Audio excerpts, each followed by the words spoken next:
সকাল সকাল ঘুম থেকে উঠে শাশুড়ি মা আর মাকে জিজ্ঞাসা করলাম যে আজকের একটু মিষ্টি এনে দেবো, তোমরা খাবে?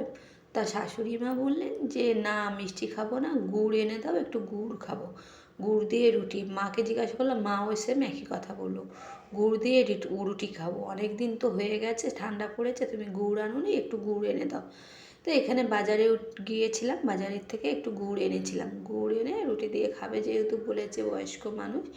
গুড়টা আনার পর এদিকে রান্না বসিয়ে দিয়েছি। আর রান্নাটা এখানে একদিকে মাছ ভাজা বসিয়ে দিয়েছি আর একদিকে মাছের ঝোল বসিয়ে দিয়েছি। মাছ ভাজাটা এদিকে রেডি হয়ে গেছে। আর সকাল সকাল ঘুম থেকে ওঠার পর চোখ খুলতে পারছিলাম না, কি করব। এদিকে গুড় আনতে বলেছে, সকালবেলা উঠে গুড় আনতে চলে গেছে। গুড় আনার পর এখানে সবজিগুলো সব কেটে রেডি করে নিয়েছি। এদিকে লোটে মাছ নখগুলো কেটে রেডি করে নিয়েছি। লোটে মাছগুলো এত মোটা মোটা হয়ে লোটে মাছ ছিল। আর আমাদের এখানে লোটে মাছ এখন 150 টাকা কিলো। আর এদিকে ছোটো ছোটো চিংড়ি বাজারে বিক্রি হচ্ছিলো, সেখান থেকে 500 ছোটো ছোটো চিংড়ি এনেছি। চিংড়ি এনে সেখানে তরকারি দেবো। এই ছোটো ছোটো চিংড়ি দিয়ে চচ্চড়ি খেতে ভীষণ ভালো লাগে। আর মা ঘুম থেকে উঠে তো 2 বোতল জল খেয়ে নিয়েছে, কারণ সকালবেলা উঠে মা জল খেতে ভালোবাসে। সকালবেলা জল, এদিকে মা জল খাচ্ছে। জল খাবার পর মা মর্নিং ওয়াক করতে চলে গেছে। আর এদিকে ছোটো ছোটো চিংড়ি মাছ দিয়ে খুব ভালো করে ভেজে নিয়েছি। ভেজে নেওয়ার পর ছোটো মূলো, শিম, আলু, এখানে সমস্ত কিছু সবজি দিয়ে চচ্চড়িটা করছি। আর এই চচ্চড়িটা খেতে তো ভীষণ ভালো লাগে আমার। আর এদিকে মাছের ঝোল হচ্ছে। মাছের ঝোলটা হচ্ছে রুই মাছের পেটি দিয়ে মাছের ঝোল করব।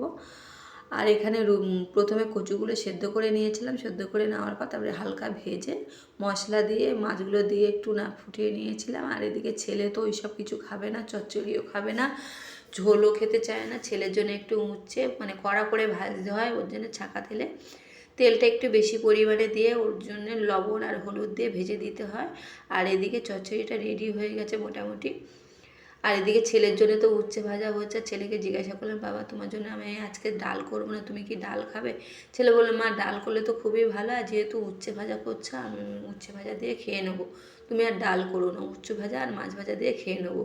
আর তার মধ্যে কতগুলো আলু এনে এসছে, এখন ছোটো ছোটো আলু এনেছে, আলুর দম খাবে।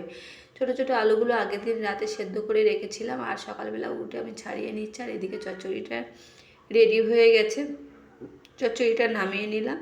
আর ছেলেরও এখানে কী কী রান্না করেছি সেটাও দেখাচ্ছে। এখানে চচ্চড়ি রান্না করেছি, ছেলের জন্য কাঁকরোল ভাজা করেছি, এদিকে কচু আলু মাছের ঝোল করেছি, অনেক কিছু হয়ে গেছে, মোটামুটি অনেক পদ হয়ে গেছে।